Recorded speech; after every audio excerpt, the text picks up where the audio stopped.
বছর পরে পাকিস্তানের সঙ্গে যুদ্ধে জড়াতে চলেছে ভারত। 22 মে সকালবেলা যখন পেহেলগামের ট্যুরিস্টরা আমাদের গিয়ে সেখানে উপস্থিত হয়, হঠাৎই সেখানে কিছু জঙ্গি তাদের উপর অ্যাটাক করে তাদেরকে মেরে ফেলে খুবই দুর্দশায়।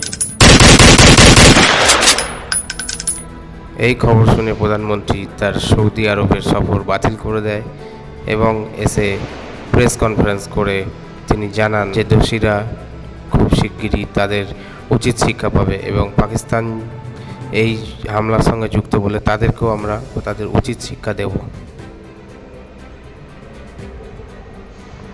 তারপর তিনি তার সেনাপ্রধান ও ডিপ্লোম্যাটদের সঙ্গে বৈঠক করে ঠিক করেন যে তাদের বাঁধের জল বন্ধ করে দেওয়া হবে এবং তাদের উপর সাঁড়াশি আক্রমণ চালানো হবে। এবং সেই কথা মতো পাকিস্তানের জঙ্গি শিবির নষ্ট করে দেওয়া হয় এবং আমাদের আজ ভোর সকালবেলা লটির মিসাইল ছেড়ে পাকিস্তানের জঙ্গি শিবির উড়িয়ে দেওয়া হয় এবং পাকিস্তানের সাথে যুদ্ধে জড়িয়ে পড়ে ভারত। জয় হিন্দ।